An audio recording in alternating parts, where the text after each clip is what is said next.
ప్రజల ప్రాణ భద్రతకి అత్యున్నత ప్రాధాన్యం ఇవ్వాలని సింగరాయకొండ సీఐ చావా హజరత్ స్పష్టం చేశారు. మంగళవారం పోలీస్ సర్కిల్ కార్యాలయంలో నిర్వహించిన అవగాహన సమావేశంలో ఆటో డ్రైవర్లు, వాహనదారులకు ట్రాఫిక్ నిబంధనలపై సూచనలు చేశారు. జాతీయ, రాష్ట్ర, గ్రామ పంచాయతీ రహదారులపై వాహనాలు నడిపే ప్రతి ఒక్కరూ నిబంధనలు తప్పనిసరిగా పాటించాలని ఆయన హితవు పలికారు. నిబంధనలు ఉల్లంఘించిన వారిపై కఠిన చర్యలు తప్పవని హెచ్చరించారు. ఈ కార్యక్రమంలో ఆటో యూనియన్ ప్రెసిడెంట్ ఎస్కే చిలాని మరియు యూనియన్ సభ్యులు పాల్గొన్నారు.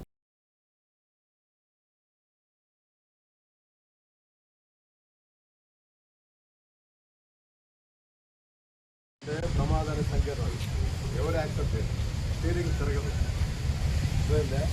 మీకు నేను కళ్ళతో చూసాను, రైతులు చూసినప్పుడు మంచి కాళ్ళు బయటకు వస్తాయి, మోకాళ్ళు బండి గుర్తించే రెండో మోకాళ్ళు వచ్చి ఒక దెబ్బలేదు, రక్తం వేయమని చెప్పారు.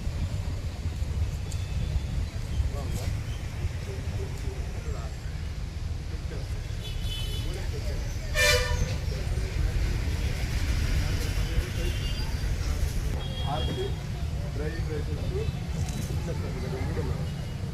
కాగితం వేసుకోండి, ముందు పంపించారు.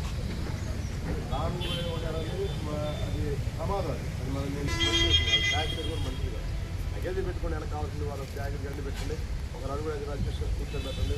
పర్లేదు. రోడ్డు మీద బండి పెడితే మీ స్టాండ్ అక్కడ వస్తున్నారు తప్ప ఇక్కడ రైలు మీద రోడ్డు పెడితే ఎక్కడో సైడ్ పెట్టి బండి జాబ్ పెట్టి ఆర్సీ ఉన్నది. రైతులు కాబట్టి మీ లైసెన్స్ ఉన్నది. మూడోది ఫిట్నెస్ అనేది, బండి ఫిట్నెస్ లేకుండా కూడా ఫిట్నెస్ ఉంది. నేను అడిగి కూడా రైతులు కొట్టుకుండా మనం ఈరోజు తప్పకుండా నమ్మలేదు.